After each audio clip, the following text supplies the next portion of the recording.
पूछ लो, आंसर मैं उसमें कोर्स में दे दूंगा। नहीं, ये आज की मुरली का, ये कोर्स वाला मैं प्रश्न मुरली कोर्स में पूछती मुरली हूँ मैं। वाला नहीं, अभी अब कोर्स वाला टाइम हो गया ना, कोर्स का क्वेश्चन पूछ लो। ये मुरली से बता दो, पहले एक लाइन मेरे दिमाग में चल रही है। बाबा कहते हैं आज की मुरली में कि जो यहाँ आराम करते हैं वो वहां काम करेंगे। एक एक सेकंड का हिसाब बाबा के पास है। तो भाई जी, हम तो बहुत आराम करते हैं। तो उसमें उसमें मैं बताओ क्या हेल्प कर सकता हूँ, मैं उसको डाइल्यूट कर दूं क्या? जो नहीं पर। परमात्मा परमात्मा का ज्ञान है, मतलब यहाँ आराम करने का मतलब जो दूसरों से सेवाएं लेते हैं, जो दूसरों से सेवाएं लेते हैं और वो उन्हें वहां जाकर सेवा करनी पड़ेगी। और जो यहाँ सेवाएं करते हैं, जितना हार्ड सेवाएं देंगे, जिन जिनको वो अकर्म का खाता बनाकर सुख देंगे, वो उनको वहां मिलेगा। हम ब्रह्मा कुमारी सहज राजयोग कोर्स कर रहे हैं, जिसका आज 10वां दिन है, जिस पर हम सभी मंथन कर रहे हैं। हमने अब तक आत्मा के बारे में भी जान लिया, परमात्मा के बारे में भी जान लिया, और हमने ये भी देखा कि इस संसार का चक्र कैसा चलता है, कैसे हम आत्माएं जन्म लेती हैं, किस प्रकार से जन्म लेते हुए परम धाम से धीरे धीरे हम पतित होते हुए आते हैं। तो उसी प्रकार से हम जब परम धाम से आते हैं, तो उस समय हम परम धाम में कैसे रहते हैं और परम धाम से इस पृथ्वी पर कैसे आते हैं, इसका जो राज है वो परम पिता परमात्मा ने इस 3 लोक के चित्र में दिया है। तो आज हम इन तीनों लोकों के बारे में अच्छी तरह से समझने का प्रयास करेंगे। तो ये 3 लोक हैं।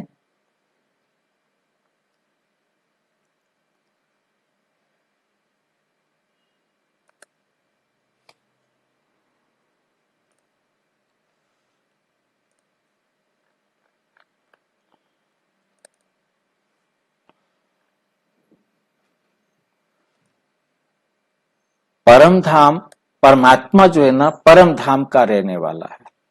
हम सभी आत्माएं भी परम धाम में रहते हैं, जिसके लिए हम गाते आए कि ये दुनिया मुसाफिर खाना है, आखिर हमको घर जाना है।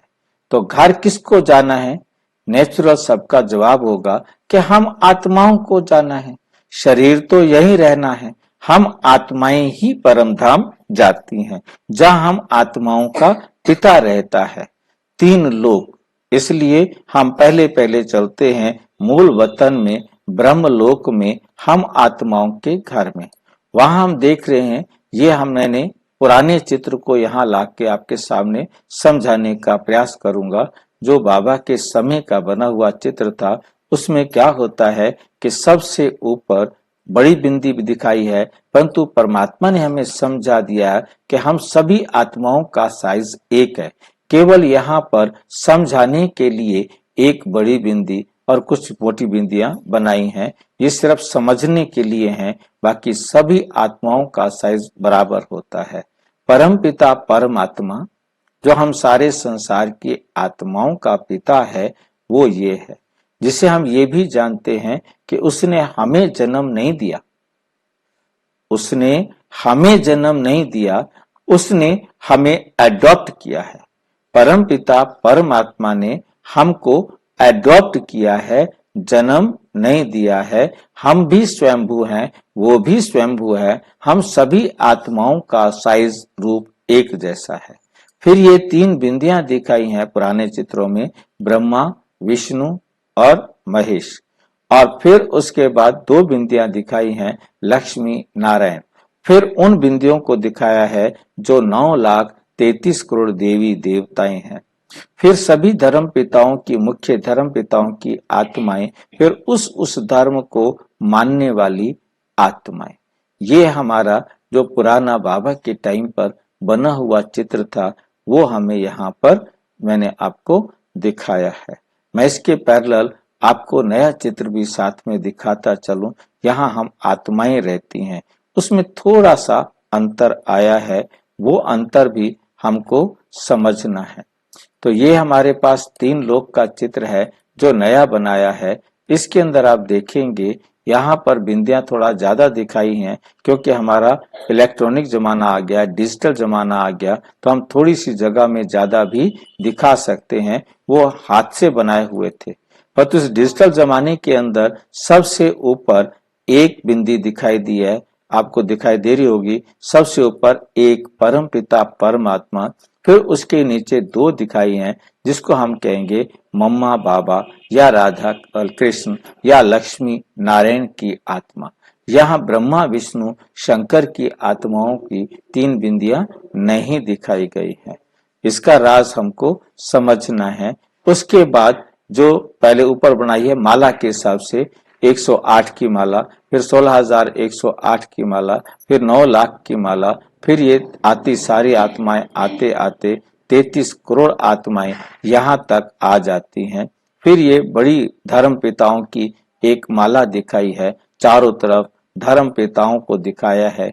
फिर उस धर्म पिता की लाइन में बैठी हुई उसको मानने वाली आत्माएं। तो हमें बहुत अच्छी तरह से समझ लेना है कि ये सारी आत्माएं एक ही घर से इस संसार में आती हैं, अपना पार्ट बजाती हैं और फिर वापस अपने घर परम धाम में चली जाती हैं। तो ये हम सब आत्माओं का घर है, जहाँ हम आत्माएं रहती हैं। ये ब्रह्मा विष्णु महेश, ये तीन जो बिंदियां दिखाई हैं, वो इसलिए दिखाई हैं कि उस समय सब भगत बच्चे ही बाबा के पास आ रहे थे, और भगत बच्चों को ये कहा जाए कि ब्रह्मा विष्णु शंकर नहीं है, तो वे भाग खड़े होंगे। केवल उनको स्थिर करने के लिए, उनको रोकने के लिए ये ब्रह्मा विष्णु शंकर दिखाए। अब ये तीन बिंदियां क्यों दिखाई गई, क्यों हटाई गई, इसको हम थोड़ा नीचे आकर के देखते हैं। तो यहाँ हमें दिखाया है कि ब्रह्मा विष्णु शंकर पुरियां हैं तीन। ये तीन पुरियां यहाँ पर दिखाई हैं, ब्रह्मापुरी, विष्णुपुरी और शंकरपुरी। तो ये ब्रह्मापुरी, विष्णुपुरी, शंकरपुरी यहाँ पर दिखाई है। तो इसको यहाँ पर अच्छी तरह स्पष्ट आता है। ये हम तीन देख रहे हैं, ब्रह्मापुरी, विष्णुपुरी, शंकरपुरी। ये नए चित्र में भी दिखाई है, पुराने चित्र में भी दिखाई है, और इन तीनों को यहाँ पर दिखा दिया है कि ये तीनों जो है पुरियां हैं। अब हम ध्यान से देखें, हम ये पुरियां पढ़ करके, जब सुन करके शुरू में हम ये समझते थे कि ऊपर कोई ब्रह्मापुरी भी है, कोई विष्णुपुरी भी है, कोई शंकरपुरी भी है। वहां ब्रह्मा के जो संबंध संपर्क वाले लोग होंगे वो रहते होंगे, विष्णुपुरी में विष्णु से संबंधित जो लोग होंगे वो रहते होंगे, शंकरपुरी में जो शंकर से संबंधित होंगे वो रहते होंगे। ये सूक्ष्म वतन दिखा दिया, परंतु ये भी कायदे के अनुसार एक केवल और केवल समझाने के लिए था। जैसे छोटे बच्चे को कायदा पढ़ाया जाता है, ऐसे ही यहाँ पर भी परमपिता परमात्मा ने उस कायदे के मुजब सबको समझाने की कोशिश की। परंतु यहाँ सच्चाई ये है, जो बाबा ने मुरलियों में आके समझाया कि बच्चे, जब मैं परम धाम से ये सारी दुनिया पतित हो जाती है, तो मैं इस पृथ्वी पर आने का जो संकल्प करता हूँ कि मैं जाकर सृष्टि को पावन बनाऊं, तो जब मैं सृष्टि को पावन बनाने के लिए परम धाम से आता हूँ, संकल्प ही मेरा परम धाम से बाहर निकलने का कारण होता है। और फिर जब यहाँ आता हूँ तो मेरे सामने तीन कर्तव्य हैं, जिन कर्तव्यों को करने के लिए, क्योंकि मैंने संकल्प किया कि मैंने देवी दुनिया की स्थापना करनी है, आसुरी दुनिया का, आसुरी संस्कारों का विनाश करना है, और फिर देवी गुणों, देवी संस्कारों की पालना करनी है। ये तीन संकल्प लेकर मैं परमात्मा परम धाम से आता हूँ। ये जो संकल्प हैं, ये संकल्प सूक्ष्म दुनिया का प्रतीक होते हैं, ये सूक्ष्म दुनिया में होते हैं। ये संकल्प परम धाम में नहीं होते, और ये संकल्प इस पृथ्वी पर जब स्थूल शरीर का आधार ले लिया तो संकल्पों की दुनिया नहीं होती। फिर तो जो कुछ भी हम करते हैं वो प्रैक्टिकल होता है। तो संकल्प होते हैं सूक्ष्म वतन के लिए, और परम धाम में होता है हमारा कोई संकल्प नहीं, और स्थूल दुनिया में संकल्प फिर स्थूल प्रैक्टिकल कर्म में होते हैं। बोल में आएंगे, कर्म में आएंगे तो वो स्थूल हो गए। अब हम स्थूल शरीर के द्वारा कुछ भी करने का संकल्प कर रहे हैं, कुछ भी अच्छा या बुरा, वो सूक्ष्म ही होता है, वो प्रैक्टिकल में कहीं नहीं होता जब तक कि वो कर्म के रूप में सामने ना आए।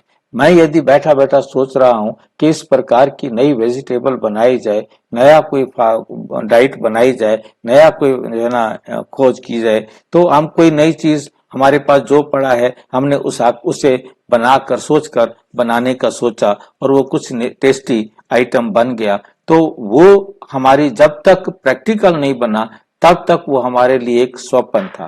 परंतु जब उसे हमने प्रैक्टिकल कर दिया तब वो स्थूल दुनिया में आ जाता है।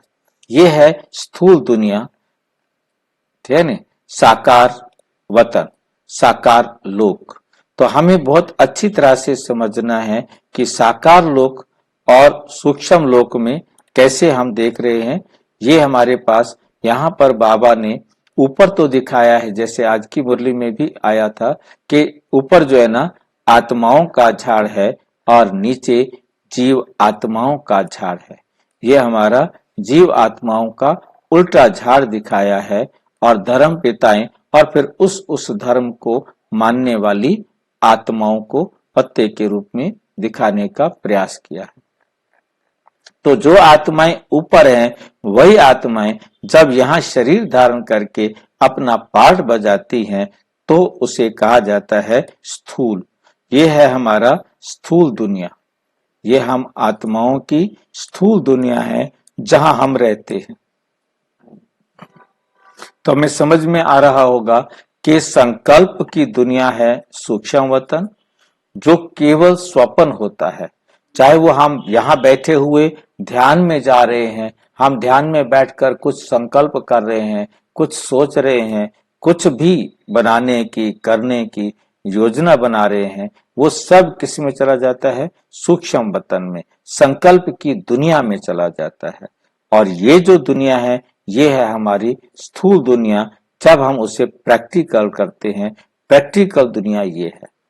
अब बाबा ने हमें बहुत अच्छी तरह से आपको समझ में आ चुका है, सूक्ष्म वतन कोई दुनिया नहीं है, सूक्ष्म वतन कोई दुनिया नहीं है। अब यहाँ पर एक छोटी सी बात मैं और भी आपके साथ शेयर करूं कि बाबा जैसे कहते हैं कि हम आत्माएं परम धाम में रहती हैं, परमात्मा परम धाम में रहते हैं, हम 3 लोग कहते हैं, तो मुसलमान भाई कहते हैं 7 लोग। अब यदि कोई मुसलमान भाई हो उसके लिए हम इस कायदे से कैसे समझाते हैं कि एक तो ये हमारी पृथ्वी है जहां हम आत्माएं पार्ट बजा रही हैं, एक इस पृथ्वी से ऊपर 3 लोक हैं, इसको बोलते हैं, एक को बोलते हैं वायुमंडल, जहाँ थोड़ा प्रकाश वो क्लियर नहीं हो रहा होगा, ये जो पृथ्वी से 12 किलोमीटर तक का एरिया है लगभग इसको वायुमंडल कहते हैं। और उसके ऊपर होता है समताप मंडल, जहाँ एकदम ताप बराबर रहता है, उस वहां ताप में कोई कमी नहीं होती। यहाँ ऑक्सीजन है, ऊपर ऑक्सीजन नहीं है। 12 किलोमीटर के बाद लगभग आकाश में ऑक्सीजन नहीं है, वो लगभग 50-60 किलोमीटर तक चलता है या और भी ज्यादा चलता होगा, जहां समताप मंडल कहते हैं। उसको जब हम क्रॉस करते हैं तो उसे आयन मंडल कहा जाता है। तो ये 3 लोक ही हो गए, एक वायुमंडल, दूसरा लोक आय समताप मंडल, तीसरा आयन मंडल, 3 ये हो गए। और उसके बाद हम देख रहे हैं ये 3 हैं ब्रह्मापुरी, विष्णुपुरी और शंकरपुरी, 6 लोक हो गए। और उसके बाद आ जाता है हम आत्माओं का घर 7वां लोक, जिसे मुसलमान भाई कहते हैं। उनको भी हम कायदे से समझा सकते हैं कि तुम आत्माएं जहां रहती हो हम आत्माएं भी वहां रहते हैं, वो हम सबका 7वां आसमान कहो, तीसरा लोक कहो, ब्रह्मपुरी कहो या आत्माओं की दुनिया कहो, शांति धाम कहो, निर्वाण धाम कहो, परम धाम कहो, वो हम सब आत्माओं का घर है, जहां से हम आत्माएं इस संसार में पाठ बजाने के लिए आती हैं। ये जो सूक्ष्म वतन है वो दोनों के लिए होता है। चाहे वो आत्माएं स्थूल वतन में है, यहाँ बैठ कर के भी कोई संकल्प कर रही हैं तो वो सूक्ष्म वतन में है, उसकी रचना सूक्ष्म है, परंतु किस अवस्था की है वो रचना, वो संकल्प किस स्टेज के हैं।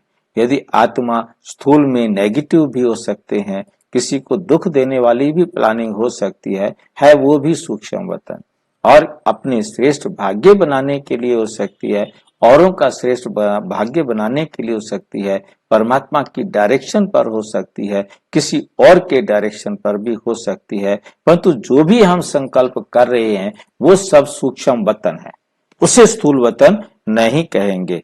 और उसके साथ जो आत्माएं हम परम धाम में हैं वहां हमारे पास कोई संकल्प ही नहीं है। यदि वहां कोई संकल्प आया तो एक झटके के साथ उसी सेकंड संकल्प के साथ हम मूल वतन से सूक्ष्म वतन में आ जाते हैं।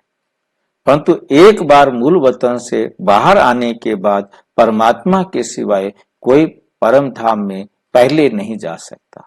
परमात्मा परम धाम से आ जा सकता है, परंतु कोई भी आत्मा एक बार परम धाम से इस पृथ्वी पर आ गई वापस नहीं जा सकती। ये बात हमें बहुत अच्छी तरह बुद्धि में रखनी है। परमात्मा आते हैं, आकर के हमें पढ़ाते हैं और वापस परम अवस्था में चले जाते हैं, परंतु हम आत्माएं ऐसे नहीं जा सकते। और कोई प्रश्न आपके मन में स्थूल वतन, सूक्ष्म वतन और मूल वतन के बारे में उठ रहा हो तो आप पूछ सकते हैं। बाकी ये सूक्ष्म वतन परमपिता परमात्मा ने बहुत अच्छी तरह हम सबको समझा दिया, ये कोई है नहीं। ये पहली क्लास के बच्चों के लिए तो ठीक है, परंतु सूक्ष्म वतन जैसे स्वप्न देखने के बाद कुछ भी नहीं होता, प्लानिंग कहीं कुछ दिखाई नहीं देती, कोई जगह नहीं होती, कोई ऐसा स्थान नहीं होता जो वो प्लानिंग हो रही है। प्लानिंग का भी आधार जो है क्या रहता है, संकल्प रहते हैं। तो वो हमें बहुत अच्छी तरह से समझना है। अब परमपिता परमात्मा आकर हम सबको ये सच्चाई समझाते हैं, तो हमें बात समझ में आ गई होगी। तो ये तीनों लोकों में से किसी को मन में कोई भी प्रश्न उठ रहा है जिसके बारे में वो जानना चाहते हो तो बताएं, तो मैं उनको समझाऊं। कुछ पूछना है किसी ने?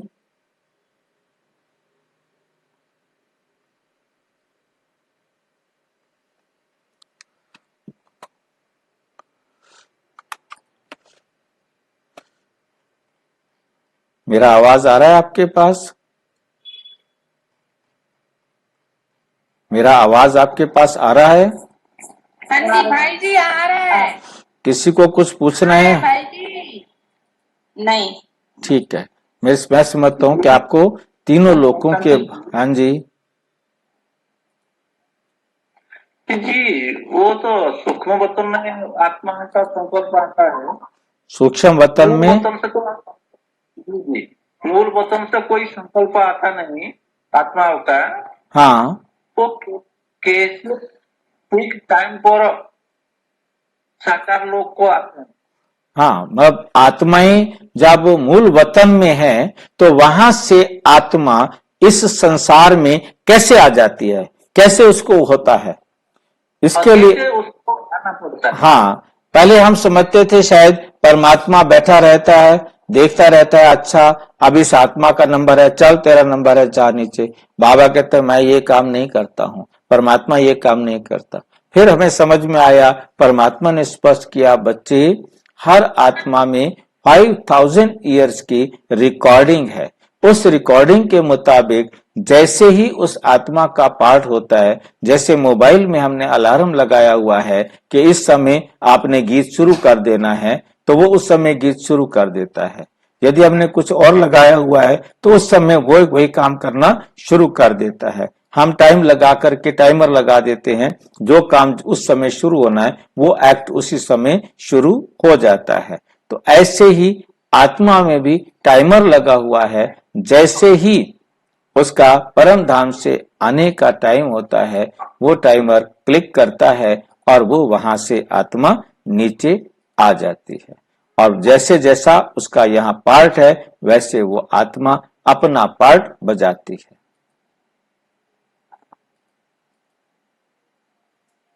और हाँ जी, और किसी का प्रश्न? ठीक है जी, मैं समझ गया जी। हाँ जी, हाँ जी। और कोई है जिसके मन में कोई प्रश्न है तो आप स्पष्ट कर सकते हैं। ठीक है, हम आगे चलते हैं। तो हमें आत्माओं के बारे में और तीनों इसके अंदर हमें समझ में आ गया कि परम धाम, परम अवस्था, यहाँ एक छोटी सी बात आ गई वो भी हम समझ लें। परम धाम वो परम अवस्था है जहां हमारे में कोई भी परिवर्तन नहीं आता। जैसे हम जाते हैं वैसे ही वहां से आते हैं। बाकी परम धाम कोई ऐसा स्थान भी नहीं है, परम धाम कोई ऐसी जगह नहीं है जहां इस प्रकार से आत्माएं खड़ी हों। अब हम कह देते हैं कि परम धाम परम अवस्था है, ऐसी जगह नहीं है, तो फिर कहां है? ये लाइन खड़ी हो जाती है। तो परम ये हमारे समझाने के लिए है कि ये हम आत्माओं की स्थिति को समझाने के लिए चित्र किया गया है। हम आत्मा का चित्र नहीं बना सकते, हम आत्मा और परमात्मा का चित्र नहीं बना सकते। हम आत्मा विचित्र, हम आत्माओं का पिता परमात्मा भी विचित्र, तो हम आत्मा का क्या होता है?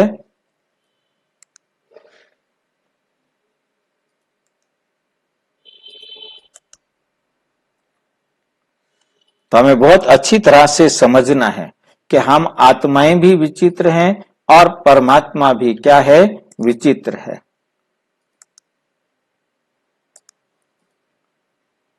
आत्मा भी विचित्र है और परमात्मा भी विचित्र है, तो हम आत्माओं का घर भी विचित्र है। इस बात को हमें बहुत अच्छी तरह से समझना है। और वो विचित्र ऐसा है जिसको हम कोई स्थान नहीं दे सकते। इसी प्रकार सूक्ष्म वतन भी कोई ऐसा स्थान नहीं है जिसको ये कहा जाए ये सूक्ष्म लोक है। जैसे हम यहाँ बैठकर कोई संकल्प कर रहे हैं, एक कल्पना कर रहे हैं, एक क्या बोलते हैं विजुअलाइजेशन कर रहे हैं, वो हमारी बुद्धि में है। ऊपर कोई जगह नहीं है कि जहां हम जाकर के विजुअलाइज कर रहे हों, या हम वो स्वप्न देख रहे हों, या हम विचार देख रहे हों। तो ये हमें बहुत अच्छी तरह से समझना है कि ऊपर कोई आकाश में कोई एरिया नहीं है कि ये एरिया है जहां पर सूक्ष्म वतन में हम आ जाते हैं। आप यहीं बैठे बैठे, यहीं जो बैठे बैठे जो भी संकल्प कर रहे हैं, जो भी कल्पना कर रहे हैं, जो भी विजुअलाइजेशन कर रहे हैं, चाहे वो अच्छा है चाहे वो बुरा है, कैसा भी है, वो आप जो कुछ भी संकल्प में देख रहे हैं वो केवल आपके संकल्प में है, उसे कोई दूसरा नहीं जानते।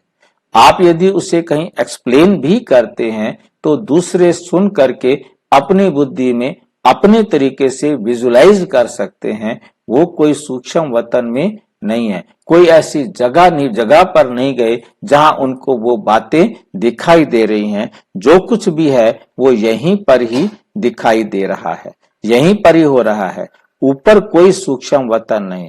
इस बात को हमें बहुत अच्छी तरह से समझना है। परमात्मा कहते बच्चे वहां अमर तीनों लोग, तीनों क्या कर रहे हैं?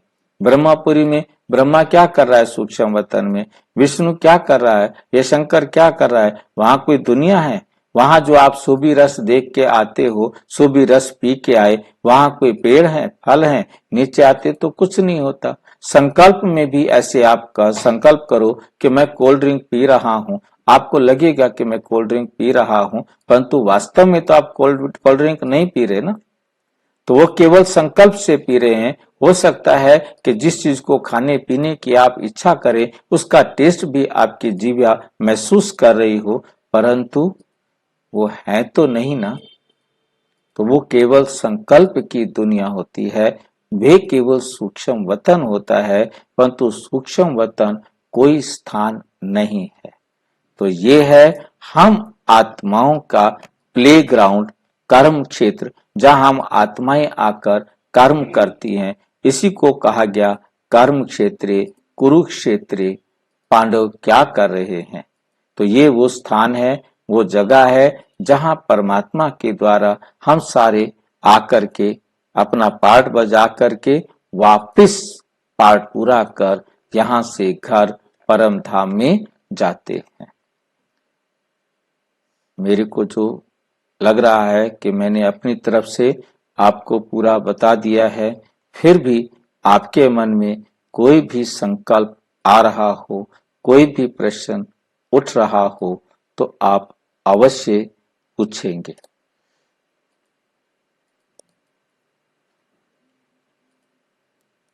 इसके बाद हमारे पास आ जाता है कि जब हम तीनों लोकों को कर लेते हैं, तीनों लोकों को जान लेते हैं, तो फिर हमारे पास आता है कि ये जो हमारा इस पृथ्वी पर हमने देखा एक कल्प वृक्ष दिखाई दे रहा था, उल्टा झाड़ दिखाई दे रहा था, वहां मैंने उसको विस्तार करने की कोशिश इसलिए नहीं की कि मैंने कहा कि इनको सीधा झाड़ दिखाया जाए ताकि अच्छी तरह समझ सके।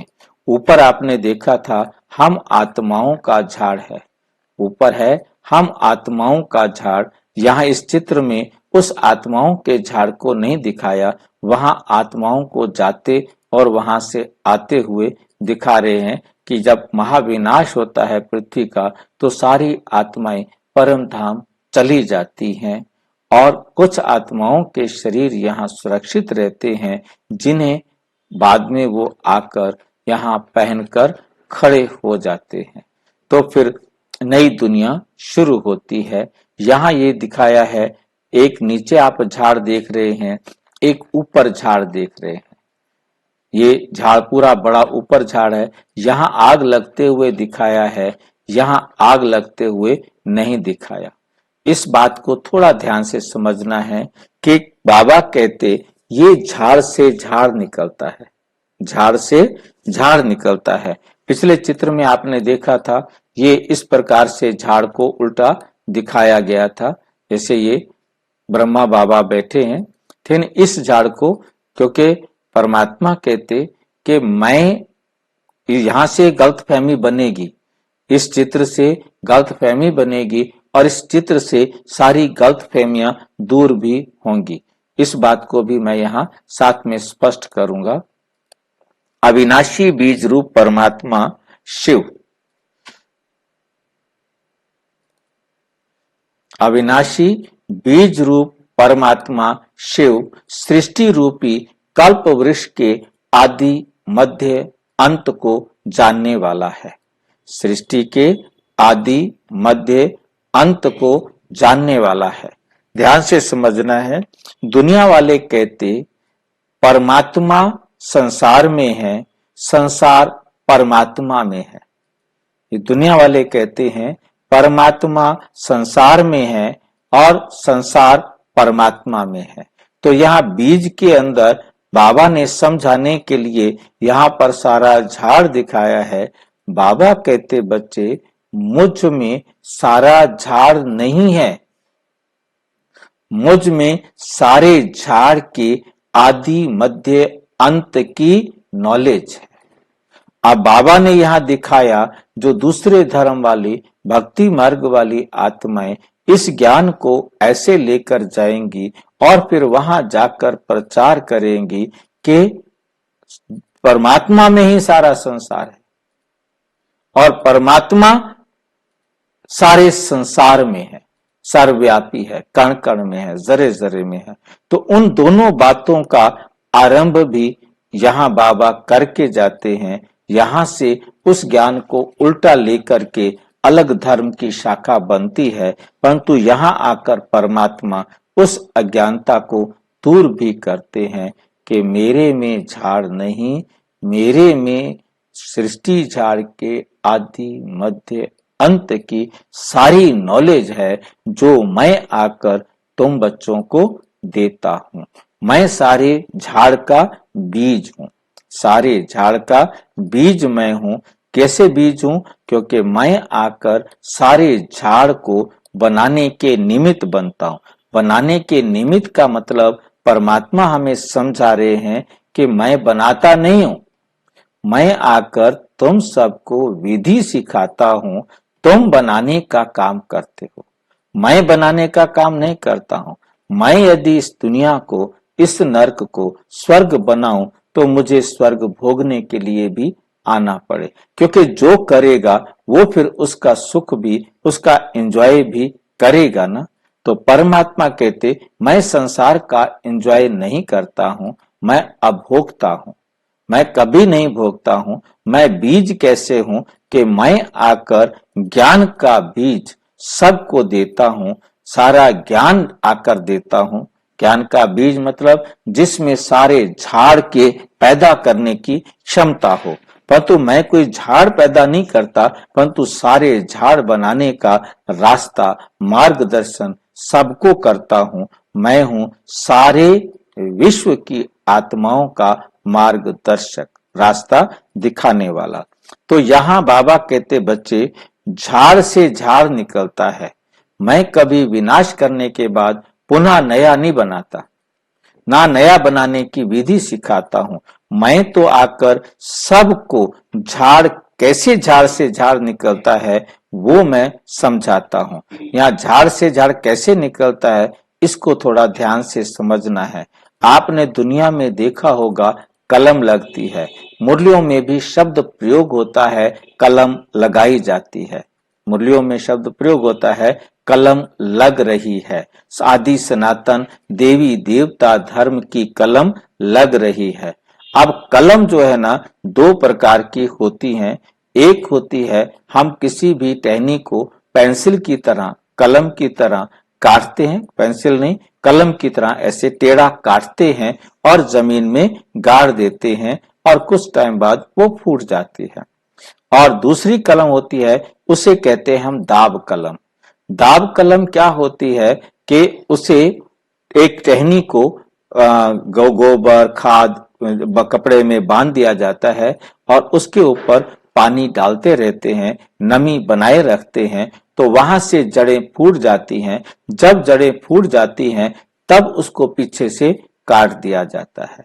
तो परमात्मा कहते बच्चे, मैं आकर के जो पतित दुनिया है, पतित हो गया है झाड़, उस झाड़ में से मैं उन आत्माओं को सिलेक्ट करता हूं और उस पतित दुनिया में ही आकर मैं उनको पावन बनने की विधि सिखाता हूं।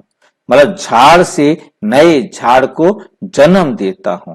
तो वो आत्माएं ज्ञान लेकर पावन बनकर वापस अपने घर जाती हैं। परंतु यहाँ आग लगना नहीं दिखाया, यहाँ पहले स्थापना का कार्य दिखाया और फिर उसके बाद विनाश का कार्य दिखाने के लिए ऊपर दिखाया कि एक तरफ अमेरिका है और एक तरफ रूस है। ये दोनों जो है युद्ध के करते हैं, ये मेन टारगेट बनते हैं जो विनाश का कार्य कराते हैं और जिनके बाद आसुरी दुनिया को आग लगती है और सारी आत्माएं घर जाती हैं। तो हमें समझना है, क्योंकि एक ही जगह पर दोनों दिखाना बड़ा मुश्किल था। एक ऊपर दिखाया और एक नीचे दिखाया।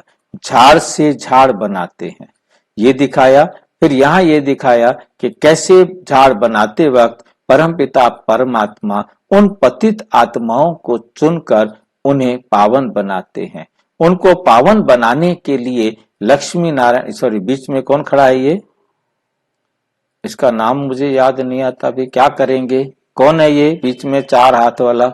लक्ष्मी नारायण कहेंगे कुछ और कहेंगे? विष्णु। इसको विष्णु कहेंगे, है ना? ये इसको विष्णु कहेंगे, नारायण नहीं कहेंगे। इसको बीच में क्यों खड़ा कर दिया? विष्णु को बीच में क्यों खड़ा कर दिया? ये तो सारे दोनों का कंबाइंड रूप है। किसका कंबाइंड? ब्रह्मा ही विष्णु बनेगा। ब्रह्मा विष्णु बनेगा, पर तो यहाँ बीच में खड़ा क्यों कर दिया इसको? दोनों का कंबाइंड रूप है। दोनों का किसका? किसका कंबाइंड रूप है ये?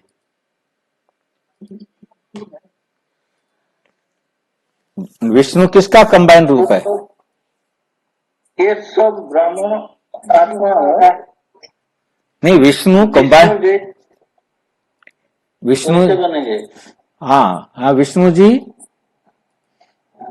ये जो सब ब्राह्मण विष्णु जैसे ऐसे बनेंगे। अच्छा, ये ब्राह्मण विष्णु जैसे बनेंगे, मतलब आपको समझ में आ रहा है कि ये जो है ना हम सबका वर्तमान लक्ष्य है। हमें इस समय बाबा ने कहा ब्राह्मणों का वर्तमान लक्ष्य है विष्णु चतुर्भुज बनना। विष्णु विष्णु और चतुर्भुज, कृष्ण बनना, ऐसा बताया। विष्णु व चतुर्भुज बनना। विष्णु का मतलब है चतुर्भुज बनना, मतलब हमें ज्ञान का शंख ये हम ब्राह्मणों के अलंकार है, अभी के संगम में के ब्राह्मणों के अलंकार है। हमने शंख बजाकर सारी आत्माओं को ज्ञान देना है। सुदर्शन चक्र चलाकर हमने अपने आसुरी संस्कारों का गला काटना है। कमल फूल समान हमें पवित्र बनना है और गदा लेकर हर वक्त अलर्ट रहना है, कोई विकार हमारे पास ना आए। तो बाबा कहते ये अलंकार वास्तव में तुम ब्राह्मणों के हैं, जो अब परमात्मा से ब्रह्मा के द्वारा एडॉप्ट कराए गए हैं। उन ब्राह्मणों को ये अलंकार लक्ष्य दिए गए कि आपने अपने जीवन में धारण करने हैं। तो जब ये ब्राह्मण आत्माएं इन चारों अलंकारों को अपने में एक्यूरेट धारण कर लेते हैं, पवित्र बन जाते हैं। ये ब्रह्मा का एग्जाम्पल हम दिखा रहे हैं, ब्रह्मा सो विष्णु, विष्णु सो ब्रह्मा। हम ब्राह्मणों को भी ये बनना है। तो जब हम ब्रह्मा सो विष्णु बनते हैं, तब हम चाहे नारायण के रूप में जन्म लें, तो चाहे लक्ष्मी के रूप में जन्म दें, क्योंकि हम अच्छी तरह जानते हैं हम एक जन्म पुरुष और एक जन्म स्त्री बनते हैं। ज्यादा से ज्यादा 3 जन्म लगातार हम स्त्री स्त्री या पुरुष पुरुष बनते हैं, चाहे वो स्त्री हो चाहे वो पुरुष हो। परंतु जो इन चारों अलंकारों को अपने जीवन में धारण करेगा, वहां जाकर अपने पाठ अनुसार या तो नारायण बनेगा या वो लक्ष्मी बनेगा। चाहे वो नारायण बनेगा या फिर लक्ष्मी बनेगा, परंतु जाएगा तो यहाँ नारायण पे विष्णु पहले बनना है। विष्णु बनने के बाद ही उसने स्त्री बने या पुरुष बने, लक्ष्मी बने या नारायण बने। ये बात आपको समझ में आ गई होगी।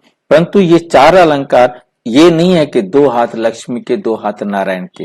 ये भी बाबा ने भक्ति मार्ग के बच्चों को खुश करने के लिए बताया कि ये लक्ष्मी नारायण का कंबाइन रूप है, परंतु ये कोई उन दोनों का कंबाइन रूप नहीं है। ये तो चारों अलंकार हमारे वर्तमान के हैं, परंतु विष्णु बनने के बाद ही, चारों अलंकारों को धारण करने के बाद ही या तो हम लक्ष्मी बनेंगे या हम नारायण बनेंगे। इस बात को हमें बहुत अच्छी तरह बुद्धि में धारण करना है। तो जो क्योंकि दोनों रूप हमें मिल सकते हैं, परंतु वो मिलेंगे हमें पार्ट अनुसार। चाहे अब हम मेल हैं चाहे फीमेल हैं, परंतु अगला पार्ट हमारा मेल का है तो मेल बनेंगे, फीमेल का है तो फीमेल बनेंगे। हम अपना लिंग चेंज कर पाएंगे ड्रामा के अनुसार, लक्ष्मी बनेंगे या नारायण बनेंगे। तो हमें समझ में आया। अब हम ब्रह्मा को देख रहे हैं, ब्रह्मा सो विष्णु, विष्णु सो ब्रह्मा। अब यहाँ पर यही ब्रह्मा पुरुषार्थ करके जब ये चारों अलंकारों को संपूर्ण रूप से अपने में धारण कर लेते हैं, क्योंकि पहली आत्मा ब्रह्मा है जो संपूर्णता को प्राप्त करती है। ये चारों अलंकार जब अपने में धारण कर लेते हैं, तो इसको यहाँ से उठाकर विष्णु की जगह पर ब्रह्मा को खड़ा कर दिया। यहाँ आकर ऊपर, ये भी ऊपर विनाश है ना, विनाश से पहले यही ब्रह्मा जब जैसे जैसे संपूर्ण बनता है, साकार ब्रह्मा नंदी गण अंतिम 84वां जन्म, साकार ब्रह्मा का ये अंतिम 84वां जन्म है। तो इस बात को हमें बहुत अच्छी तरह से समझना है। यहाँ ऊपर नीचे ब्रह्मा तपस्या कर रहे थे, ऊपर ये ब्रह्मा क्या है, प्रैक्टिकल में सामने खड़ा है, जो संपूर्ण रूप में फरिश्ता दिखाया गया है। और इसके साथ इस पेड़ के ऊपर कमल का फूल लाकर खड़ा कर दिया। ये कमल का फूल क्यों लाकर खड़ा कर दिया ऊपर? बाकी सारे पत्ते हैं, कोई फूल कहीं नहीं दिखाए, सिर काट के लगा रखे हैं, परंतु ये कमल का फूल किस लिए दिखा दिया ऊपर?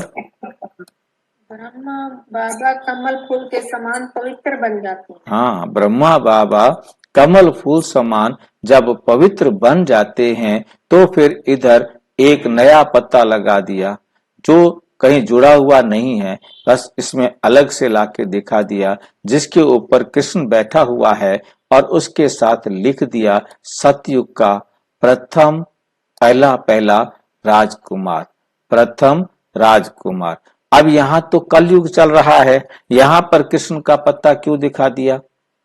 क्योंकि यही ब्रह्मा जैसे ही विष्णु बना, विष्णु बनते ही बाबा ने लिखा मुरली में, ब्रह्मा सो विष्णु व श्री कृष्ण। ब्रह्मा सो विष्णु जैसे ही बनता है, चाहे वो विष्णु बने चाहे वो कृष्ण बने, मतलब बात एक ही है। जब वो विष्णु बनता है तो वो कृष्ण के रूप में जन्म लेता है। इसको हम संस्कारों के हिसाब से समझेंगे। जब ब्रह्मा संपूर्ण संस्कार धारण कर लेता है तब ब्रह्मा क्या बना? विष्णु बना। अब ब्रह्मा विष्णु बन गया है तो अब विष्णु बन के चार अलंकार पकड़ लेके के तो खड़ा नहीं रहेगा ना। अब उसने विष्णु स्वरूप मतलब संपूर्णता की निशानी है। जब ब्रह्मा संपूर्ण बने तो उन्होंने देह का त्याग किया और उसके बाद पाठ अनुसार अपने निश्चित समय पर कृष्ण के रूप में क्या लिया? जन्म लिया। बाल कृष्ण के रूप में जन्म लिया, सतयुग का प्रथम राजकुमार। क्योंकि ये तीनों रोल इसी समय के होते हैं, संगम समय पर होते हैं। मतलब ब्रह्मा विष्णु शंकर, मतलब ब्रह्मा विष्णु और शंकर। अब उनको समझने में गलती, उन्होंने समझा कि पहले ब्रह्मा है फिर विष्णु है फिर शंकर है। तो क्योंकि चित्र इस प्रकार से बनाए गए हैं जहां डाउट क्रिएट होता है। ब्रह्मा जब विष्णु बनता है तो कृष्ण के रूप में जन्म लेता है, फिर शंकर के द्वारा आसुरी सृष्टि का विनाश होता है। तो इसलिए दुनिया में गाया जाता है ब्रह्मा विष्णु शंकर। परंतु परमपिता परमात्मा आकर समझाते कि मैं ब्रह्मा द्वारा देवी सृष्टि की स्थापना करता हूँ और शंकर द्वारा आसुरी सृष्टि का विनाश कराता हूँ और विष्णु द्वारा दैवी सृष्टि की पालना कराता हूँ। परंतु तीनों में सीक्वेंस हम चेंज कर देते हैं, विशंकर को बीच में लेके आते हैं। परंतु बहुत अच्छी तरह से हमें समझना है कि यहाँ पर स्थूल दुनिया का विनाश करना और संस्कारों का विनाश करना, ये दोनों अलग अलग बातें हैं, दोनों अलग अलग बातें हैं। दुनिया का विनाश तभी होता है जब कृष्ण जन्म ले लेता है।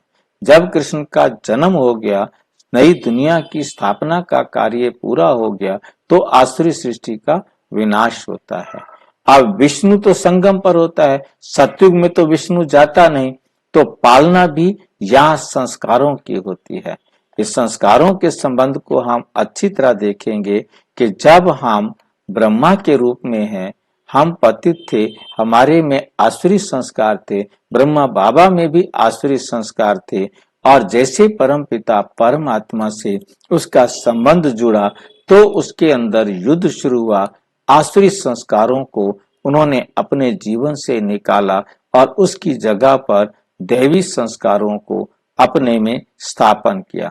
जब देवी संस्कार, देवी अलंकार उन्होंने अपने जीवन में धारण कर लिए, फिर वो विष्णु व श्री कृष्ण बने। तो जब देवी संस्कार धारण किए तो आसुरी संस्कारों का क्या हो गया? अंत हो गया। अंजलि दुबे कुछ पूछना चाहते हैं? भाई जी वो मेरा मिस्टेक हो गया, आपने जो बताया था ना ये झाड़ वाला, तो ये दो जगह ब्रह्मा दिखाए गए, एक ऊपर एक नीचे, तो एक मैंने बीच में सुना नहीं, मैं मिस्टेक हो गया, तो दोबारा समझा दो ये। मतलब ब्रह्मा नीचे बैठकर तपस्या कर रहे हैं। जब ब्रह्मा सो विष्णु बनना है, मीन्स ब्रह्मा जब अपने आप में इन चारों अलंकारों को धारण करके संपूर्ण बन जाता है तो वो ब्रह्मा के रूप में खड़ा हुआ दिखाया है। इसको लिख दिया है साकार ब्रह्मा नंदीगण अंतिम 84वां जन्म। और जब यहाँ ब्रह्मा संपूर्ण बनता है तो उसका यादगार, उसको समझाने के लिए यहाँ कमल फूल दिखाया है, वरना पेड़ पर कमल के फूल की जरूरत नहीं थी। ब्रह्मा जब कमल फूल समान पवित्र बनते हैं, संपूर्ण ब्रह्मा सो विष्णु बनता है, विष्णु माना श्री कृष्ण बनना।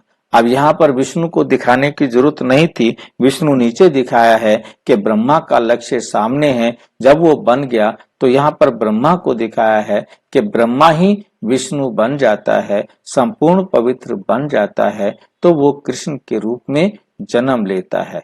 इसलिए यहाँ पर दिखाया है सतयुग का पहला राजकुमार श्री कृष्ण। तो ये पीपल के पत्ते पर आता है, बाकी ऐसा कोई पीपल के पत्ते पर नहीं आता। ये लोगों की भक्ति मार्ग की जो बातें बताई हुई हैं उनको यहाँ चित्रित किया। तो बाबा कई बार कहते हैं ऐसे पीपल के पत्ते पर कोई आ जाएगा, परंतु परमात्मा समझाते ये मैं आत्माओं का पिता हूँ, ये मेरा पहला बच्चा है। मैं आत्माओं का पिता हूँ और ये मेरा पहला बच्चा है। श्री कृष्ण ही संपूर्ण 100% पवित्र 16 आने सच्चा जन्म लेते हैं, परंतु विनाश से पहले लेते हैं, विनाश के बाद नहीं। क्योंकि बड़ा जब होके जाएगा। भाई जी, ये यही बात कहने वो सूरज भाई जरा अलग बताते, वो ऐसा अपने दिखे है पर अलग अलग बताते। हाँ, तो जब ये कृष्ण वहां जन्म ले लेता है, तो जब सतयुग शुरू होता है तो उसे राधा कृष्ण के रूप में दिखाया है कि वो इतने बड़े होते हैं। चाहे आप इसे 20-25 वर्ष का हो, चाहे इसे 33-35 वर्ष का कहो, तो जब यहाँ आते हैं तो वो इस रूप में आते हैं, वो पत्ते में नहीं आते। जब सतयुग शुरू होता है तो नई दुनिया जब शुरू होती है तो वो बड़ी उम्र से शुरू होती है, बच्चे से शुरू नहीं होती। 1-1-1 होता है तो नारायण से होता है, कृष्ण से नहीं होता है। यहाँ पर भी एक राधा कृष्ण को लाकर खड़ा कर दिया। वास्तव में यहाँ राधा कृष्ण को खड़ा नहीं करना चाहिए कि राधा कृष्ण को स्वयं की कोई स्मृति नहीं होती। ये माने क्या पूछना चाहते हैं? भाई जी, जो ये कली वृक्ष है तो ये भी क्या पीपल का पेड़ ही है? नहीं भाई नहीं, जैसे पीपल का पत्ता। नहीं नहीं मेरे भाई नहीं, ये कि कोई दुनिया वाले ऐसे वृक्ष की निशानी नहीं है। दुनिया में वहां माउंट आबू आप जाएंगे तो दिलवाड़ा मंदिर के पास आपको एक पेड़ दिखाएंगे, ये कल्प वृक्ष है, वहां लिखा हुआ है कि इधर कल्प वृक्ष है, कल्प वृक्ष देखने के लिए इधर जाएं।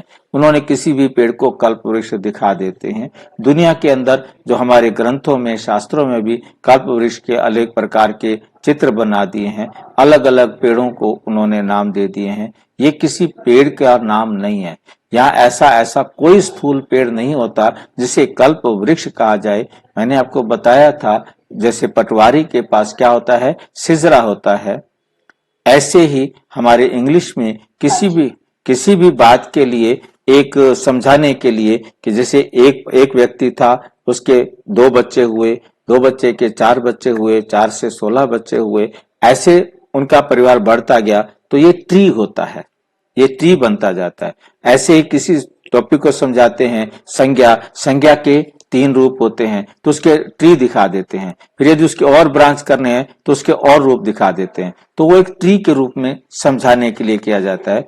ऐसे ही परमात्मा कहते मैं बीज हूं, मुझ बीज से आपको मैंने चित्र दिखाया था, आपको याद आ रहा होगा, जिसमें बीज में से 2 पत्ते निकल रहे हैं, याद आ रहा है ना, राधा और कृष्ण का, ठीक है, राधा और कृष्ण का। तो बाबा कहते ये मेरे से निकले हैं दोनों, इन दोनों को मैंने जन्म दिया। कैसे जन्म दिया? इनकी माँ कौन थी, याद आ रहा है कि भूल गए? गीता मैया।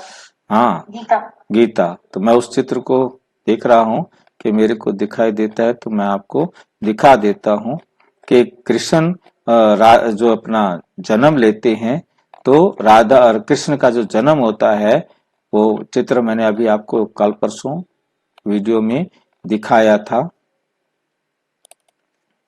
ये आ गया हमारे पास। ये जो है ना, शिव बाबा से 2 पत्ते निकले, एक कृष्ण और एक राधा का, और उसका दिखाया था कि शिव बाबा ने आकर गीता का ज्ञान सुनाया, और कृष्ण पहली आत्मा है जिसने गीता के ज्ञान को 100% अपने जीवन में धारण किया, जिसके कारण वो प्रथम संतान बना। तो यही बात यहाँ हम इस चित्र में देख रहे थे कि कृष्ण जो है वास्तव में कोई अलग और नहीं है, ये कृष्ण वही आत्मा है जो ब्रह्मा थी, वही आत्मा जब संपूर्ण पवित्र बनी और पवित्र बनने के बाद कृष्ण के रूप में जन्म लिया और फिर सतयुग में जब आता है तो उसे अपना नाम स्मृति में नहीं होता। यहाँ पर चित्र दिखा दिया है, भक्ति मार्ग के राधा कृष्ण को पकड़कर खड़ा कर दिया है।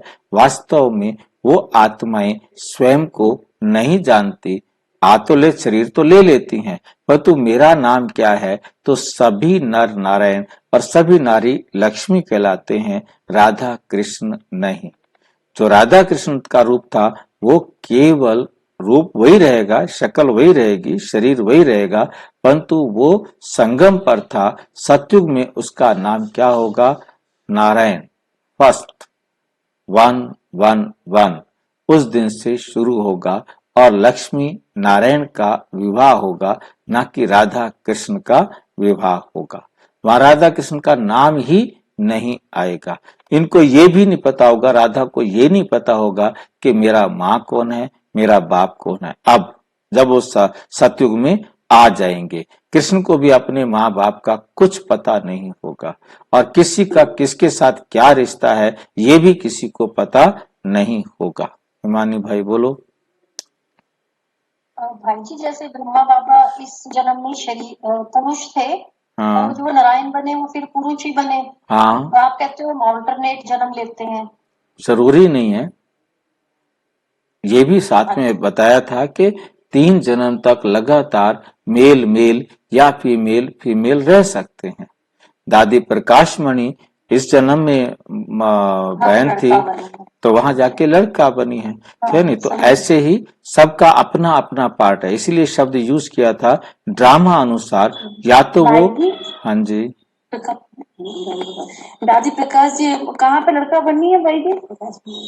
अब ये देखो, ये मैं आपको नहीं बताऊंगा ना। ये कृष्ण कहाँ जन्म लिया ये मैं आपको नहीं बताऊंगा। क्यों नहीं बताऊंगा? क्योंकि उन्होंने मुझे नहीं बताया। उन्होंने सिर्फ आके बताया कि मैंने लड़के के रूप में जन्म लिया। बाबा ने बताया कि ब्रह्मा ने कृष्ण के रूप में जन्म लिया। अब बाबा मेरे सामने शिव बाबा आवे, मैं उसको पकड़ के पूछूं तो बता कहाँ है ब्रह्मा बाबा हमारा, और तो कोई बताएगा नहीं। अब ब्रह्मा बाबा सब कुछ जानते हुए भी ये भी नहीं आके बताता भाई मैं यहाँ जन्म ले रखा हूँ। अब शिव बाबा कहते मैं यदि बता दूं, भाई जी यही भाई जी यही बात क्या नहीं हो सूरज भाई जी बरोबर नहीं बताते, बात बताते हो तो बीके में अंदर ही अपने में एक मत नहीं है। तो शिव बाबा कहते यदि मैं बता दूं कि यहाँ कृष्ण ने जन्म ले लिया है तो जो कृष्ण को मानने वाले नहीं भी हैं वो भी सारे के सारे पूरे वर्ल्ड के लोग वहीं पहुंच जाएंगे और कृष्ण का तो क्या कर देंगे हालत। इसलिए मैं बताऊंगा नहीं।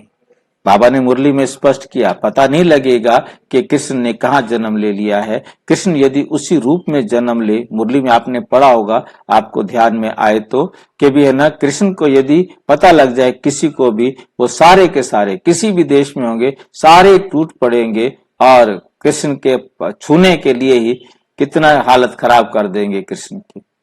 इसलिए पतित दुनिया के लोग उसे देख नहीं सकते, उसे छू नहीं सकते, उससे मिल नहीं सकते, तो इसलिए उनको पता नहीं लगेगा। जो ओम शांति। ओम शांति। भाई ये पता कैसे चला वो लड़की पैदा हुई? कौन लड़का कैसे बना? नहीं, मैं प्रश्न नहीं समझा अभी आपका। वो जो कैसे जानकारी हुई कि लड़का बनी? दादी प्रकाशमणि, दादी प्रकाशमणि लड़का कैसे बनी ये कैसे पता लगा? दादी प्रकाशमणि नहीं, ठीक है, मैं आपकी बात समझ, अब मुझे समझ में आया कि आप ये जानना चाहते हैं कि ये आपको कैसे पता लगा कि दादी प्रकाशमणि जाके लड़का बनी है। ये दादी ने आके खुद बताया, दादी ने ही ये सारे राज आकर खोले। हाँ जी, ये चीज नहीं पूछ रहे हैं। क्या पूछ रहे हैं? पूछ रहे हैं कि हम लड़का कैसे बनते हैं और लड़की कैसे बनते हैं। कार्मिक अकाउंट के आधार से क्या हमारा वो होता है? तो आत्मा जो है ना, अपन के अंदर हर आत्मा में 5000 साल की रिकॉर्डिंग है। उस रिकॉर्डिंग के मुताबिक किस जन्म में उनको लड़का बनना है, किस जन्म में उनको लड़की बनना है, वो उसमें रिकॉर्डेड है। जो बाबा ने हमें समझाया है वो इतना समझाया है कि आप लगातार 3 जन्म तक ज्यादा से ज्यादा मेल मेल या फीमेल फीमेल रह सकते हैं, अदरवाइज हर जन्म में स्त्री से पुरुष, पुरुष से स्त्री आपको बनना है। और हिप्नोटाइज के जो जितने भी केसेस आए हैं उसमें भी ये देखा गया है कि बीच बीच में किस जन्म में वो कहते हैं कि अब मैं पुरुष हूं, किस जन्म में वो कहते हैं मैं स्त्री हूं। ये बात हिप्नोटाइज के केसेस में भी जो साइंटिफिक है उसमें भी ये बात प्रूव हुई है। और बाकी उसमें एक भी केस ऐसा नहीं मिलता जिसने उसने किसी जन्म में ये कहा हो कि मैं इस जन्म में चूहा हूं, छिपकली हूं, गाय हूं, बेल हूं। ऐसा भी किसी भी हिप्नोटाइज के केस में नहीं मिलता है। एक दो जनों ने हिप्नोटाइज के झूठे केस भी बना रखे हैं, उसके अंदर दिखाते हैं कि मैं इस जन्म में गाय हूं, छिपकली हूं, मतलब अब मैं ये बन गई हूं, मतलब ऐसा वो दिखा रहे हैं। मतलब वो भी वीडियो, मतलब जैसे वीडियो बना दी है वो सत्य नहीं है। एक डॉक्टर बैठा है और उसको हिप्नोटाइज कर रहा है और वो बताती जा रही है, वो आत्मा बताती जा रही है। तो ये भी मेरे पास वीडियो भेजा गया कि देखो ये बता रहे हैं, ये तो हिप्नोटाइज कर रहे हैं, परंतु वो हिप्नोटाइज की फिल्म है, वो हिप्नोटाइज एक्चुअल नहीं है। इसी प्रकार एक फिल्म बना दी है कि एक शीशे का बॉक्स है, उसके अंदर एक व्यक्ति लेटा हुआ है और उसको जो है ना क्या कहते हैं बिल्कुल बंद कर दिया है। उसको बताया है कि हमने गवर्नमेंट से परमिशन ली है क्योंकि ये मरने की डेथ के पास है, हम ये टेस्ट करना चाहते हैं कि आत्मा कैसे निकलती है। और उन्होंने फिर उस टेस्ट के कैमरे लगाए हुए हैं, सब कुछ दिखाया है। और उसके बाद जैसे ही उसका वैक्यूम बंद कर दिया गया है, ऑक्सीजन उसको नहीं मिल रही है और धीरे धीरे उसके बॉडी के जो क्या है मशीन लगी हुई हैं वो मैसेज दे रही हैं और जैसे जैसे उसके अंदर ऑक्सीजन खत्म होती जा रही है और अब वो डेथ होती है और डेथ होने का के समय वो शीशा टूट जाता है। और उसके बाद उस समय तो कुछ दिखाई नहीं दिया, फिर और जो कैमरे लगाए हुए थे माइक्रो कैमरे, उसमें दिखाया कि एक आकृति वहां से निकलती है और सीधा चलती हुई बाहर चली जाती है। तो दरवाजा भी खुला था तो दरवाजा भी खोलती है, वो चली जाती है। अब हम अच्छी तरह समझ सकते हैं कि हमने कभी नहीं देखा, एक सामान्य व्यक्ति ने कभी नहीं देखा कि कोई आत्मा निकले और वो फिर दरवाजे से बाहर जाए, दरवाजे को भी खोले। तो ये सारी चीजें, कोई चीज टूट जाए, क्योंकि वो तो तोड़ने वाली बात तो उन्होंने दिखाया कि आत्मा ने शीशे को तोड़ दिया। आत्मा इस प्रकार से कोई कार्य नहीं करती है। आत्मा को निकलने के लिए शीशा तो क्या, पत्थर भी नहीं रोक सकता। वो पत्थर को तोड़ती नहीं है, वो पत्थर में से भी पार हो जाती है। इतनी सूक्ष्म है और इतना तीखा रॉकेट है, इस बात को हमें समझना है। तो दुनिया के गपोड़े तो बहुत सारे हैं, उन गपोड़ों से हमको बाहर निकलना है। बाबा हमें बहुत अच्छी तरह से समझा रहे हैं और दादी प्रकाश मणि ने खुद आके बताया कि मैं कैसे गर्भ में रहती हूँ, कैसे मैं लड़के के रूप में बड़ा हो रही हूँ, कैसे मैं वहां अपने शरीर को रख कर यहाँ आती हूँ। उसके लिए अलग से वीडियो बना हुआ है, आप लिखकर मुझे भेजेंगे तो मैं आपको भेज दूंगा।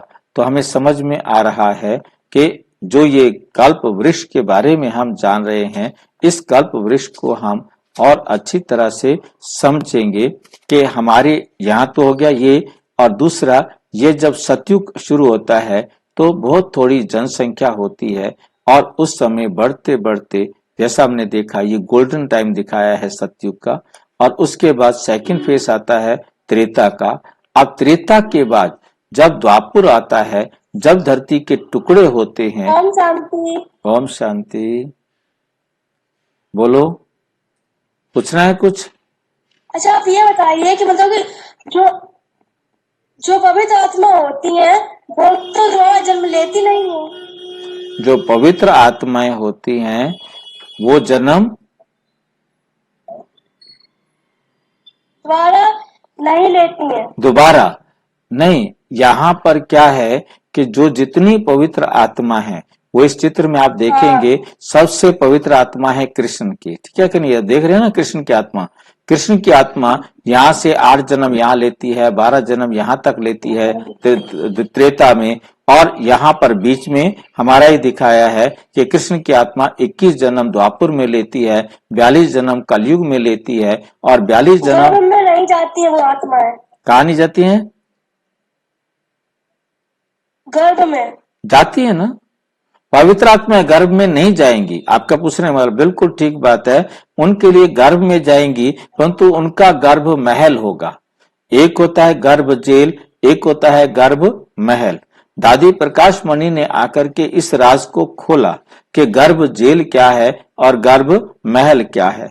जब दादी ने शरीर छोड़ दिया और उसके बाद जब गुलजार दादी संदेश लेने के लिए गई तो ऊपर गुलजार दादी ने दादी से पूछा कि आप कहाँ हो, तो उसने कहा मैं गर्भ में हूं।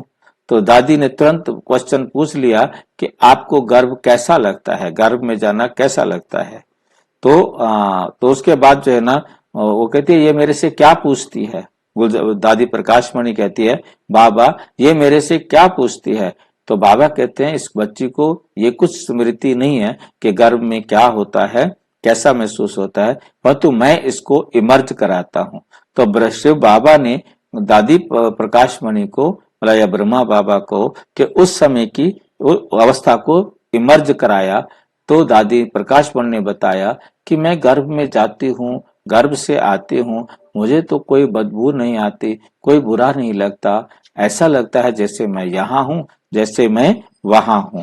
तो फिर दादी ने कहा ऐसे ही गर्भ महल होगा ना।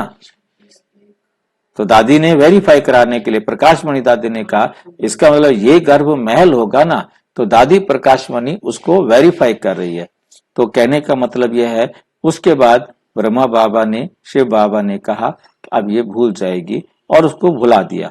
मतलब कहने का ये संदेश में आया है कि दादी प्रकाश मणि ने लड़के के रूप में गर्भ में प्रवेश किया है और उनके माँ बाप को भी लगता है कि ये आत्मा हमारे घर कैसे आ गया, ये बच्चा हमारे घर कैसे जन्म ले रहा है, क्योंकि हम तो पवित्र रहे हैं, हम तो कभी विकार में नहीं गए हैं और निर्विकारी ये हमारे घर कैसे आया। तो वो समझते हैं कि ईश्वरीय देन है, ये कोई देवी आत्मा है, दिव्य आत्मा है जिसने हमारे घर में जन्म लेना है या लिया है।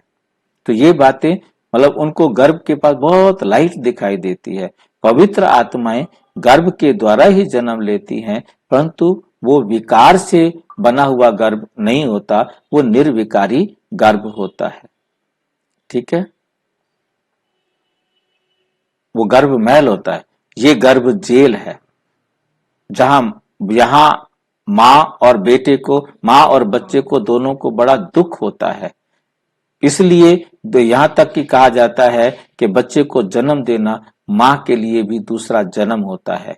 माँ मर करके ही बच्चे को जन्म देती है। इतना पीड़ा, इतना कष्ट, इतना दुख जो है ना वो सहन करती है जो मौत के बराबर होता है। तो इसलिए कहा जाता है कि ये जन्म ऐसा है। तो हमें बहुत अच्छी तरह से समझना है क्योंकि दुख बहुत होता है, क्योंकि नर्क है। परंतु जब स्वर्ग होता है तो सुख होता है, ना माँ दुखी होती है और ना बच्चा दुखी होता है। ठीक है, परंतु जन्म तो उन्होंने लेना है। बिना जन्म के कोई भी आत्मा नहीं रहेगी। बिना जन्म के आत्मा परम धाम में जाकर रहेगी, वहां से आकर के पाठ बजाना पड़ेगा अपने समय पर। तो हमें स्पष्ट हुआ। तो उसके बाद यहाँ पर जो इस कल्प वृक्ष के बारे में जानने वाली बात है वो ये देखना है कि जब यहाँ पर द्वापर में धरती के टुकड़े होते हैं, तो वो मैंने आपको दिखाया था धरती के टुकड़े होते हैं जब द्वापर होता है। फिर से मैं एक बार उस चित्र को यहाँ दिखा देता हूँ आपको कि यही जो है ना, जब तक इस धरती पर सतयुग रहता है तो एक ही खंड रहता है जिसे पेंजिया कहा जाता है। परंतु जैसे ही त्रेता के बाद द्वापर शुरू होता है तो ये खंड टूट जाता है और अमेरिका, अफ्रीका, ऑस्ट्रेलिया, यूरोप ये सारे अलग अलग खंड हो जाते हैं। तो जब अलग अलग खंड हुए तो जो लोग बचे थे जिस खंड पर गए उन्होंने सोचा हम बच्चे हैं और बाकी सारे मर गए। तो इसी प्रकार से जब ऐसी अवस्था हुई तो ये हमारा यहां तक एक ही धर्म चला, क्योंकि धरती का खंड एक था। तो यहां पर सतयुग और त्रेता में एक ही धर्म रहा।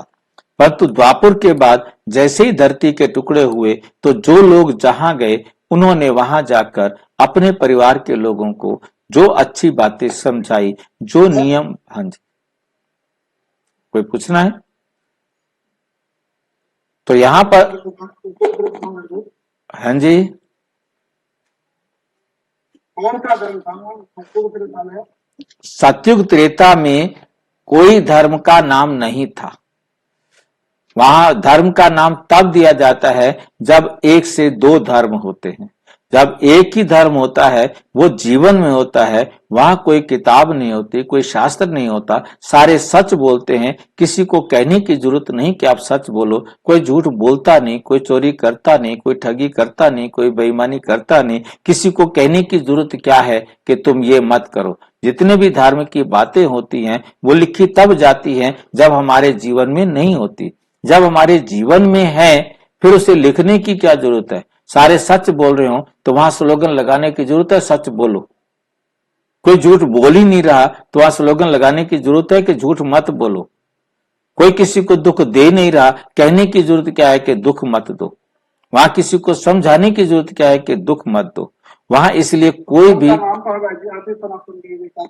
ये सिर्फ अब हमने लिया, अब हमने दिया इसको नाम, परंतु वहां ऐसा कोई नाम नहीं होता। वो अपने आप को ये नहीं समझते कि हम आदि सनातन देवी देवता धर्म।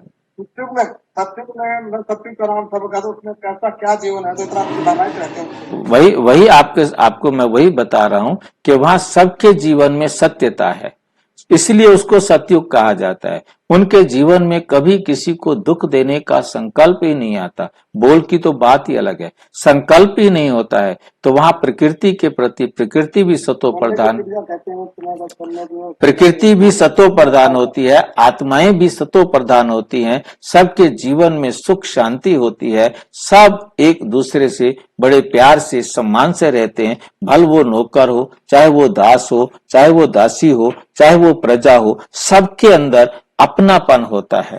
परंतु ये जो पद है ये भी इसी आधार पर होते हैं क्योंकि उन्होंने अभी जो प्राप्तियां की हैं, जो अभी उन्होंने दिया है सबको, उस लेन देन के हिसाब से उनके अंदर उसका आधार होता है। तो सतयुग के अंदर स्वर्णिम दुनिया है, सुखमयी दुनिया है। ना कोई पशु ना कोई पक्षी ऐसा होता है जो किचड़ा करता हो, दुख देता हो। सब सुख देने वाले होते हैं। प्रकृति भी सुख देने वाली, आत्माएं भी सुख देने वाले, पशु पक्षी जीव जंतु भी सभी सुख देने वाले होते हैं। सबका जीवन सुखमय होता है एकदम, कोई किसी को कमी नहीं। अथाह संसाधन होते हैं। झगड़ा तभी होता है, कहा जाता है टोटे की लड़ाई है। जब अभाव आता है, कमी आती है तो झगड़ा शुरू होता है। सबके पास अथाह है, जो चीज जिसको चाहिए वो उपलब्ध है, तो चोरी करने की क्या जरूरत है, छुपाने की? हाँ जी, सोने के महल सच में होते हैं? सोने के महल भी होते हैं, मतलब सबके सोने के महल नहीं होते, होते हैं तो सबके साइज अलग अलग होंगे। परंतु इन सब बातों के लिए बाबा ने कहा स्वर्णिम दुनिया का मतलब सोने के महल होंगे, अथाह सोना होगा। परंतु बात यहाँ आती है, चाहे वो महल सोने के हों, परंतु व्यवहार ठीक ना हो तो वो घर नर्क बन जाता है ना। कितना बड़ा महल हो परंतु वहां के रहने वालों के विचार आपस में नहीं मिलते, वो महल भी क्या है, नर्क है। परंतु वहां यह है कि सब एक दूसरे को सम्मान करते हैं, एक दूसरे को सहयोग देते हैं, तो वो दुनिया ऑटोमेटिक स्वर्ग होती है, सुखमय होती है। इसी को स्वर्ग कहा जाता है जहां कोई किसी को दुख देना जानता भी नहीं, उन्हें पता ही नहीं है चोरी क्या होती है, अविद्या है, इसकी नॉलेज ही नहीं है उनको। तो उसके बाद धीरे धीरे उनकी अवस्था में गिरावट आती है, तो त्रेता युग के अंदर आकर के वो मतलब क्या हो जाते हैं, थोड़ा गोल्डन से सिल्वर हो जाते हैं। यहाँ पर तने को पतला होता हुआ दिखाया है, बाकी ओम जन। शांति। ओम शांति। आप ये बताइए कि हाँ भी तो देवी देवता होते हैं, हाँ 33 करोड़ होते हैं, हाँ, हाँ कि 33 कोटि होते हैं, 33 करोड़ होते हैं। वो कैसे? वो कैसे होते हैं? 33 करोड़ देवता, क्योंकि दुनिया वालों ने एक वीडियो बना के भेजा हुआ है यूट्यूब पर, या लिख करके भी कईयों ने भेजे हुए हैं कि 33 कोटि कैसे होते हैं। तो उसके लिए हमें परमपिता परमात्मा ने समझाया कि सतयुग के अंदर हमारी जो जनसंख्या होती है 9 लाख से शुरू होती है, और जब वो द्वापर सतयुग के अंत तक आती है तो यहाँ तक 2 करोड़ जनसंख्या हो जाती है। सतयुग की यहाँ पर होती है 9 लाख जनसंख्या, यहाँ से बढ़ते बढ़ते यहाँ तक आते तक जनसंख्या हो जाती है 2 करोड़। और जब यहाँ से आगे त्रेता में बढ़ते बढ़ते जनसंख्या हो जाती है 33 करोड़। त्रेता के अंत तक जनसंख्या 33 करोड़ हो जाती है। और इनको देवता इसलिए कहा जाता है कि आपने देखा होगा एलिमेंट 2 प्रकार के होते हैं, एक नेगेटिव होते हैं और एक पॉजिटिव होते हैं। इनको हम देवता क्यों कहते हैं, इस बात को हम थोड़ा ध्यान से समझ सकते हो आप, कि जब हम आत्मा सतयुग में होते हैं तो हम 100% प्योर होते हैं। जैसे ही 100 से 99 आए तो इसका मतलब 1 अवगुण आ गया, 90 आए तो 10 अवगुण आ गए, और उसके बाद और कम हुए तो और अवगुण आते जाते हैं। 60 आए तो हमारे पास 40 अवगुण हो गए, और जब हम यहाँ त्रेता के अंत में आए तो हमारे पास 51 गुण रह गए थे और 49 अवगुण थे। इसका मतलब हमारे अंदर त्रेता के अंत तक 51 गुण थे, 49 अवगुण थे। तो अवगुण बढ़ते बढ़ते जब तक त्रेता का अंत हुआ, मीन्स 50-50 हुए। 50-50 होने से पहले पॉइंट में भी प्लस थे ना, जब तक हम प्लस थे तो हम पॉजिटिव थे। पॉजिटिव जो एलिमेंट होते हैं वो डोनर होते हैं, वो देने वाले होते हैं, जो देता है उसे देवता कहते हैं। परंतु जैसे ही 50 से माइनस में गए, मतलब 51 अवगुण हो गए और 49 गुण ले गए तो हम माइनस में आ गए। तो इससे हमारे शास्त्रों में लिखा गया देवता वाम मार्ग में चले गए, उल्टे रास्ते पर चले गए। तो जब तक आत्मा गुणों के हिसाब से पॉजिटिव होती है तो उनको देवता कहा जाता है। और यहाँ पर जनसंख्या 33 करोड़ होती है, इसलिए उनको 33 करोड़ देवी देवता कहा जाता है। सारी पृथ्वी पर त्रेता के अंत तक 33 करोड़ आत्माएं होती हैं और वो देवता कहलाती हैं। वो रॉन्ग है, वो 33 कोटि के प्रकार के उन्होंने निकाल दिया। परंतु ये जो है ना परमपिता परमात्मा ने समझाया है, वो मनुष्य बता रहे हैं। ठीक है, तो हम वापिस आते हैं उसी कल्प वृक्ष के ऊपर, जहां हम देख रहे थे कि कल्प वृक्ष में हम सतयुग त्रेता को जब हम क्रॉस करते हैं तो उसके बाद हमारे पास आ जाता है द्वापुर।